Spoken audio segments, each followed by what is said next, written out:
My ex-wife tried to erase me from my son's life. Custody battle story time.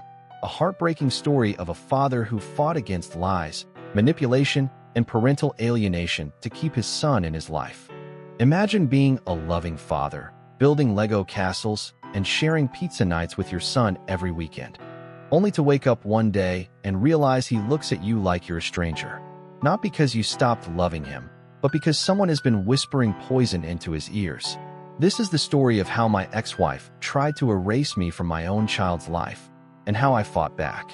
For 2 years after the divorce, things were steady. The custody deal was simple and fair. I got Tyler, my 8-year-old son, every other weekend plus Wednesday evenings. Those were the brightest moments of my life. Tyler would run to my car the second I pulled up, already buzzing with excitement about what Lego world we were going to build this time. We had rituals, pizza nights on Fridays, trips to the park, bedtime stories that turned into entire sagas.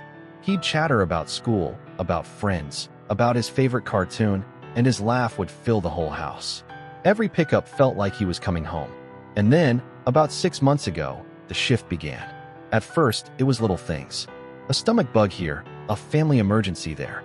I'd show up at Kelly's door, my ex-wife, only to be met with another excuse. Sometimes she'd say Tyler was sick, but then I'd see Instagram posts of him jumping around at birthday parties. Another time, she told me there was a big school project due, but the teacher said no such thing existed. It wasn't just the cancellations. It was Tyler himself. When he did come over, he wasn't the same kid. Gone was the bubbly chatterbox. Instead, he sat on the couch, quiet, distant, as if waiting for permission to exist. His eyes wouldn't meet mine. He'd make strange comments that didn't make sense, like, "Mom says you don't really want me here anyway." The first time I heard that, I felt like the floor dropped from under me. I hadn't canceled a single visit. Not once. And yet, when I stood at Kelly's door ready to pick him up, she would say in this syrupy voice, "Maybe next time, Tyler. Daddy's just really busy lately."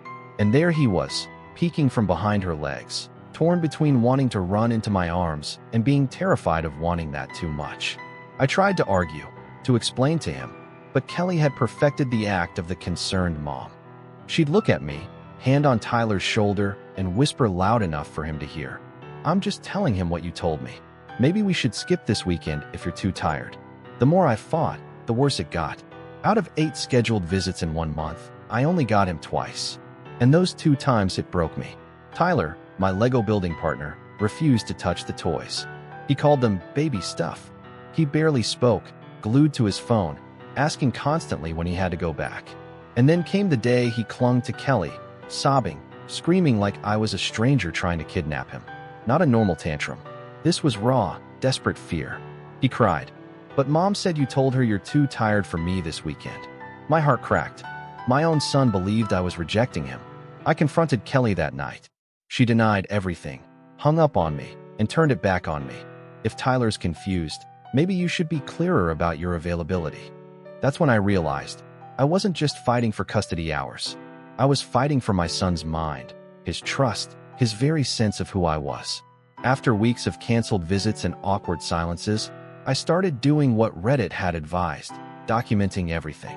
Every text from Kelly, every call log where I tried to reach her, even photos of me sitting in my car outside her house while she ignored the doorbell. I installed a small security camera at my front door just to capture the few times she actually showed up for drop-offs. I reached out to Tyler's school counselor and his pediatrician, asking them to make notes if Tyler mentioned being sick on days Kelly claimed he couldn't come. For a while, I felt crazy, like maybe I was just overreacting. Maybe she was just disorganized. Maybe I was reading too much into it. But then came the night Tyler forgot his tablet at my place. It had slipped between the couch cushions. I found it hours after he'd gone back to Kelly's, the battery drained. Out of habit, I plugged it into charge. And that's when the messages started popping up. They were from Kelly. Actual text messages. Coaching him. "Remember, Daddy doesn't want to see you. That's why I had to pick you up early last time. If Daddy really cared, he wouldn't keep making excuses not to see you. Daddy has a new girlfriend now, so he doesn't need us anymore." Dozens of them, stretching back months. Sometime just minutes before my scheduled pickups. Others asking him to repeat back the story she wanted him to tell me. "What are you going to say if Daddy asks why you don't want to come?" And there it was, the same strange phrases Tyler had parroted to me, word for word. I remember sitting on the edge of my bed with that tablet in my hands, shaking so hard I nearly dropped it. All those moments when my son pushed me away, when he cried, when he looked at me like a stranger, they weren't his words. They weren't his feelings. They were hers. I felt rage, grief, and a sick kind of vindication all at once. I wasn't losing my son because he didn't want me. I was losing him because she was poisoning him against me. And yet, how do you explain that to an 8-year-old? How do you tell your kid that his own mother, the person he trusts the most, is filling his head with lies? The school records lined up with what I saw on that tablet. Tyler had been telling his teachers that I was too busy for him and didn't really want to see him anymore. The school counselor said she'd noticed he looked sad whenever other kids talked about weekend plans with their dads. When she gently asked him about it, he'd just shrug and mutter, "My dad has other stuff to do." And the pediatrician?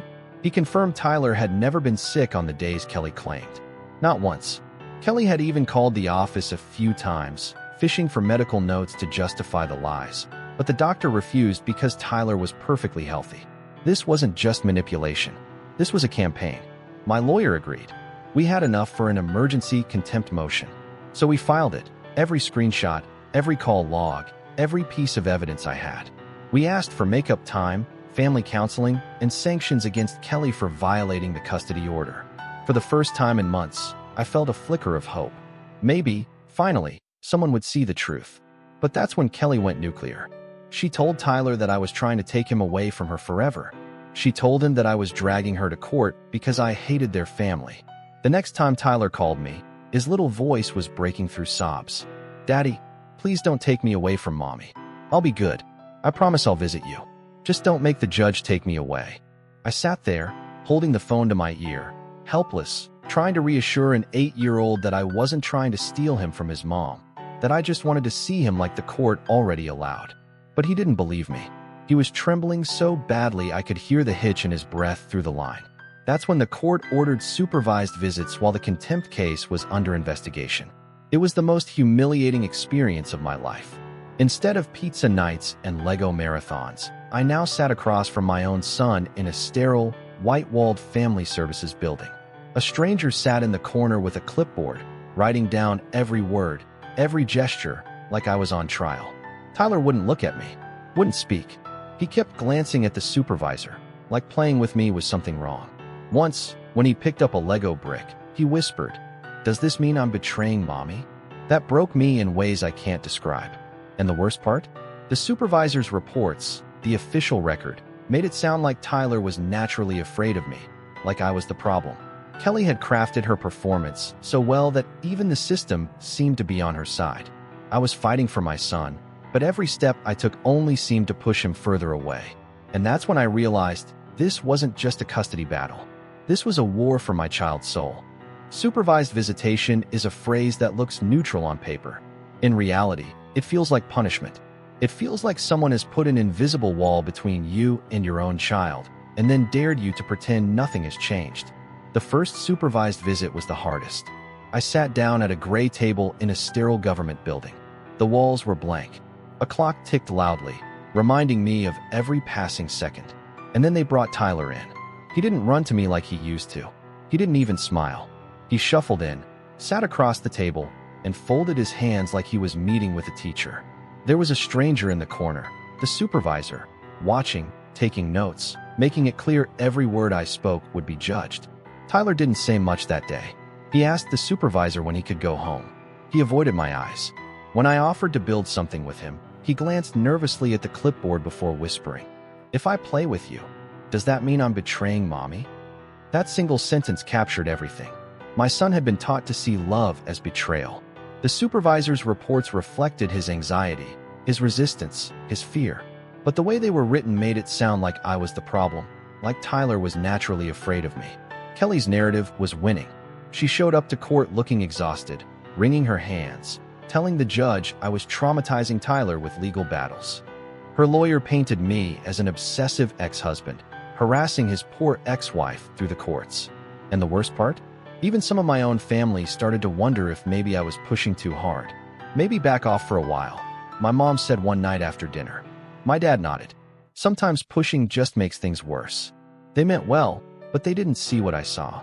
They hadn't heard Tyler's coached words, hadn't read the messages, hadn't witnessed the way he looked at me like he wasn't allowed to love me anymore. Still, in the middle of all this darkness, there was one moment that kept me going. During one supervised visit, Tyler forgot to be guarded for about 20 minutes. We started building a Lego castle together. He got excited about the drawbridge, explaining a backstory about knights and villagers. For those 20 minutes, he was my kid again, the boy I remembered. And then he caught himself. He pushed the castle away, looked down, and whispered, "I missed building with you, Daddy." Then he shut down completely. That whisper was my lifeline. Proof that somewhere inside, he still wanted me. Kelly's next move. Kelly didn't stop. If anything, she escalated. She claimed Tyler was seeing a therapist for trauma from the custody battle, but she wouldn't give me the therapist's name. Said it was confidential. My lawyer told me it was nonsense. I had every right to know about my son's care. She began threatening to move across state lines. Said our town was toxic, and she needed to take Tyler somewhere safe. Her sister lived in Colorado, and she hinted that was where they'd go. My lawyer warned me. If she succeeded, I could lose years of regular contact. Meanwhile, I was bleeding money. Legal fees, supervised visitation costs, therapy bills. I drained my savings. Took out loans. My girlfriend tried to support me, but the constant stress cracked us too. Eventually, she admitted she couldn't keep watching me spiral. She left. I felt like I was losing everything. My son, my relationship, my finances, my sanity. And then, the court finally appointed a child psychologist. The psychologist's breakthrough. It took 3 months of back and forth before the psychologist began working with Tyler. Kelly fought hard against it, insisting Tyler was too fragile for evaluation. But eventually, sessions started. For 8 weeks, the psychologist met with him. She didn't push. She used play therapy, drawings, dolls, storytelling, to help him express feelings he couldn't say aloud. One day, Tyler drew a picture of 3 people. Himself in the middle, me and Kelly pulling his arms in opposite directions. When asked how the boy felt, Tyler said, "Scared, like I'm going to break." Another drawing showed 2 houses. One bright and happy, one dark and scary. The psychologist asked which was which. Tyler pointed to the bright one and whispered, "That's Daddy's house, but I'm not allowed to like it." That was the moment the psychologist realized what was happening. She identified Kelly's tactics: emotional blackmail, loyalty binds, gaslighting. She explained that Tyler wasn't just repeating lies. He had internalized them. He believed loving me would hurt his mom. It wasn't just manipulation anymore. It was trauma. The psychologist called it loyalty conflict anxiety. Tyler had developed symptoms of generalized anxiety disorder: nightmares, stomach aches, nail biting, trouble sleeping. He told her he sometimes wished he could disappear so Mommy and Daddy wouldn't fight anymore. Reading that report, it destroyed me. But it also gave me hope. Because finally, someone else saw the truth. The court responds. Based on the psychologist's preliminary findings, the court ordered reunification therapy. Kelly was ordered to attend co-parenting classes and counseling. But she treated it like a joke. Sat in the back row, arms crossed, rolling her eyes. Told other parents she was only there because I was vindictive. Her individual therapist, someone who specialized in helping mothers in custody battles, fed her victim narrative. Sent her texts saying, "You're doing great protecting Tyler. Trust your instincts." Meanwhile, Tyler still cried before visits. But the crying was changing. Less panic, more sadness, like he was grieving something he couldn't name. The reunification specialist worked patiently. She helped Tyler separate his true feelings from his safe feelings. She encouraged him to admit, in small ways, that he did enjoy time with me. Progress was painfully slow, but for the first time, there was progress. My own breaking point. Around month 6, depression hit me hard. Waking up every day knowing my son believed lies about me, it hollowed me out. I started therapy myself, with a specialist for alienated parents.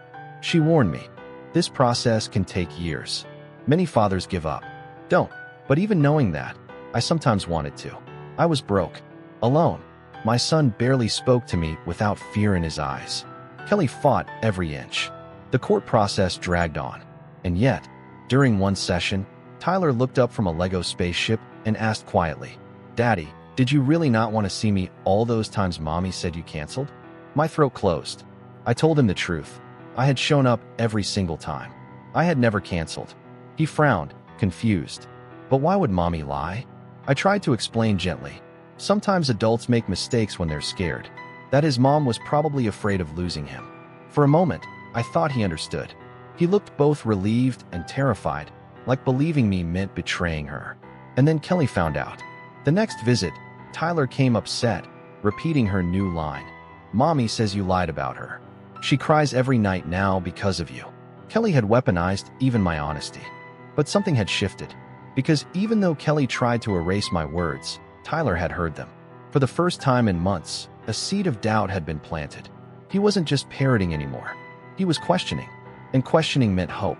But Kelly wasn't done. Not by a long shot. She was about to cross a line so dangerous it would change everything forever.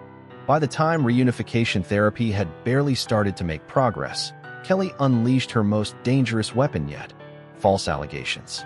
First, she claimed I had been inappropriate with Tyler during unsupervised visits before the custody battle. Within a week, CPS was at my door. They interviewed Tyler, interviewed me, interviewed anyone who had ever been around us. They scheduled medical exams, forensic interviews, the whole nightmare. Those 2 weeks were hell. Every time the phone rang, my heart stopped. Every knock on the door made me sick. I wasn't just fighting for custody anymore. I was fighting against a label that could ruin my life forever. But then the case was closed. Unfounded. No evidence. I thought maybe that would be the end of it.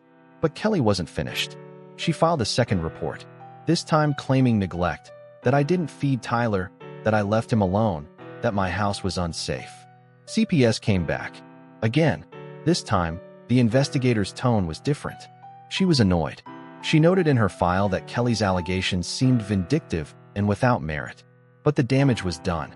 Every new report meant suspended visits. 6 weeks went by where I couldn't see my son at all. 6 weeks where strangers asked him invasive questions. And during one of those interviews, Tyler broke. The social worker told me later what happened. Tyler cried so hard he could barely breathe. And in the middle of it, he blurted out, "I love Daddy, but I'm scared Mommy will leave me if I say that. Mommy says if I tell people I like going to Daddy's house, she might go away forever and I won't have any Mommy." That statement changed everything. Emergency hearing. The court scheduled an emergency custody hearing for February 15th. Kelly arrived with a new hotshot lawyer who specialized in protecting mothers. But by then, the judge had read the psychologist's full report and the CPS findings.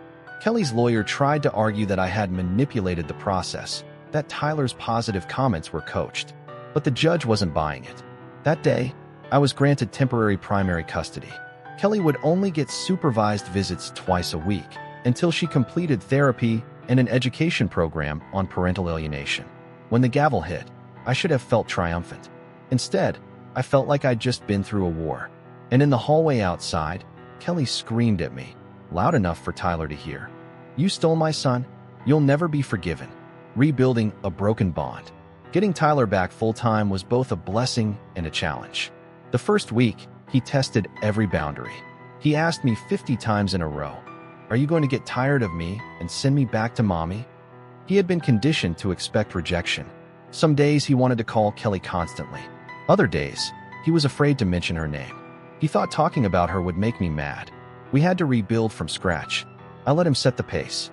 We started with small things, reading together, watching movies, eating dinner at the same table. Slowly, we returned to Legos. He admitted he still loved them, but Kelly had convinced him they were baby toys. So we built more advanced sets. Entire cities sprawled across his bedroom floor. The first night he fell asleep on my shoulder during a movie, I cried silently. It was the first time in over a year he let himself fully relax with me. Kelly's descent. Kelly did not take losing custody quietly. She called Tyler's cell phone constantly during my custody time. Left guilt-tripping messages. "Mommy cries every night. I don't know why Daddy won't let you come home." She showed up uninvited at his school. Staff eventually had to get a restraining order. And one afternoon, she crossed the line completely. She walked into his after-school program, told the staff there was a family emergency, and picked him up without permission. By the time the school called me, she was already driving away. I had to call the police to get my son back. That night, Tyler was inconsolable.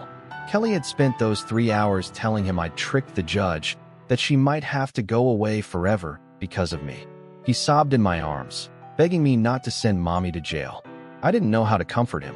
I just held him until he cried himself to sleep. Appeal and ongoing war. Kelly filed an appeal of the custody decision in March. Her argument? That the psychologist's evaluation was biased and that parental alienation was junk science. Her lawyer claimed Tyler's resistance to me was real, not manipulation. They painted me as an absent father who suddenly demanded custody out of spite. It was nonsense. I had been involved in Tyler's life from day one.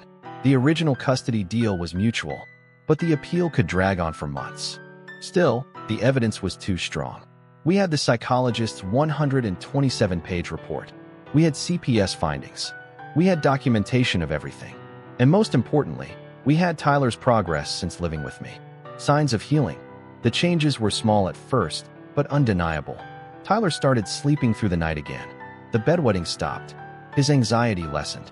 At school, his counselor noticed he seemed more open. He even admitted, carefully, that he liked spending time at my house. And during reunification therapy, he finally spoke the words I'd been waiting to hear. I think I was confused about some things Mommy told me. I do remember having fun with you before. Kelly had gaslighted him so deeply that he doubted his own memories. But now, he was rediscovering them. The therapist used a powerful exercise. She asked Tyler to rate his real feelings versus his safe feelings. When he rated playing Legos with me, the difference was huge. His real feelings? 10 out of 10. His safe feelings, what he thought he was allowed to show. 2. It broke my heart. But it also gave me hope, because it meant the bond wasn't gone. It was buried, and we could dig it back up, piece by piece. But Kelly wasn't done. Even with the evidence stacked against her, even with the court orders, she kept pushing. Every text, every visit, every interaction was another attempt to twist Tyler's heart. And as the appeal date drew closer, I knew one thing for certain. The fight wasn't just about custody anymore. It was about survival, mine, Tyler's, and the fragile bond we were desperately trying to rebuild. Because when someone tries to erase you from your child's life, you either give up or you fight until there's nothing left to give.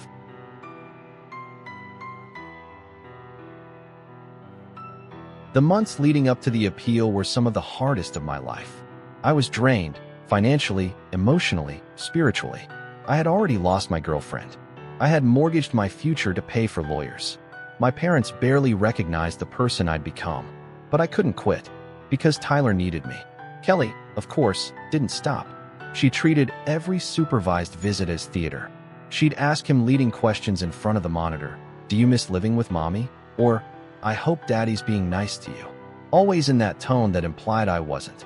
And Tyler, poor kid, looked torn in half. He wanted to please both of us, but pleasing her meant betraying me. Pleasing me meant betraying her. It was killing him. The evaluation report. The child psychologist's final report landed in January. 127 pages. It was brutal, not just for Kelly, but for me too. It laid out, in cold detail, how Tyler had been manipulated. The report described Kelly's systematic alienation, coaching Tyler with false narratives, emotional blackmail, interfering with visitation, making false allegations.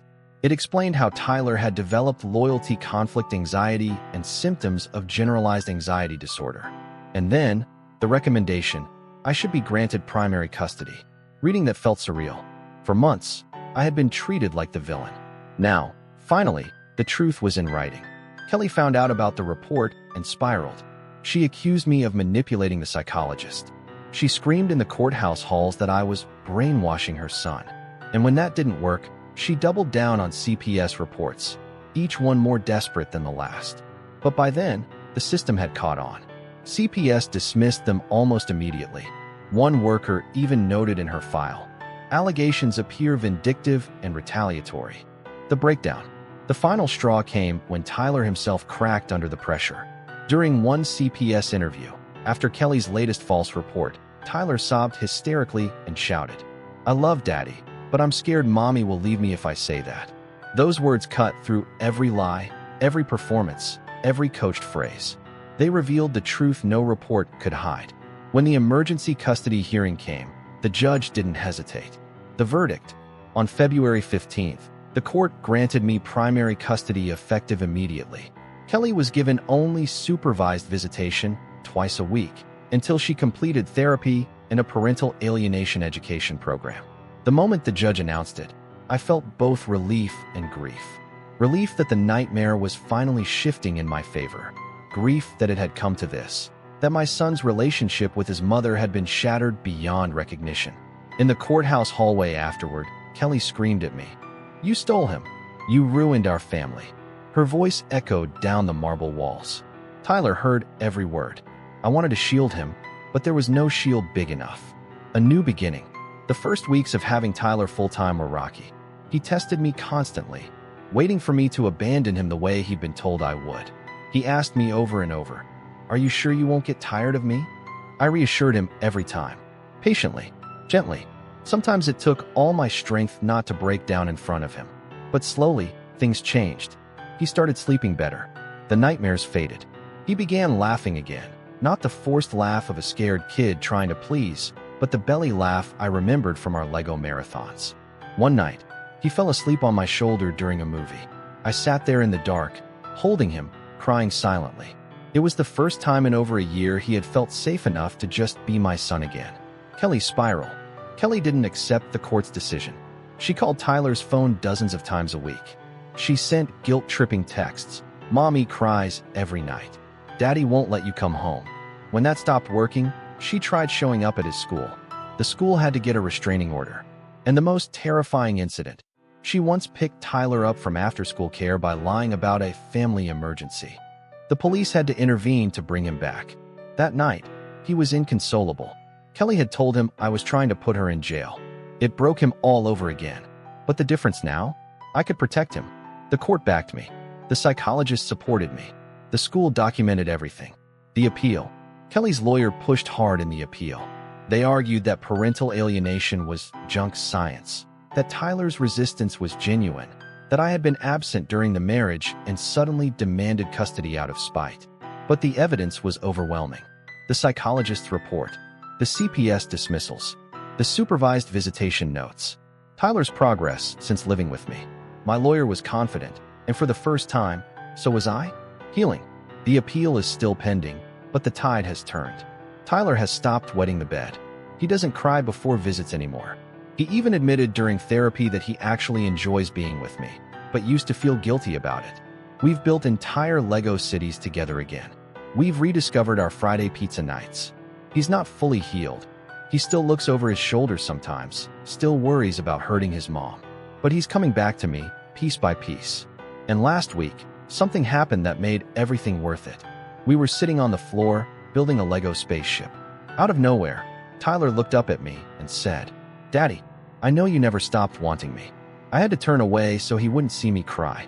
Epilogue, the bond that remains. This isn't the happy ending where everything is fixed. It's not neat. It's not clean. The scars will be with us both for a long time. But here's what I know. Kelly can appeal, she can scream, she can twist the story however she wants. But Tyler knows the truth now. He knows I never gave up on him. He knows I never stopped fighting. And no matter what happens in the courtroom, she can never take that away again. Because at the end of the day, this wasn't just a custody battle. It was a battle for my son's heart, his trust, his very childhood. And though the war isn't over, for the first time in years, I feel like we're winning.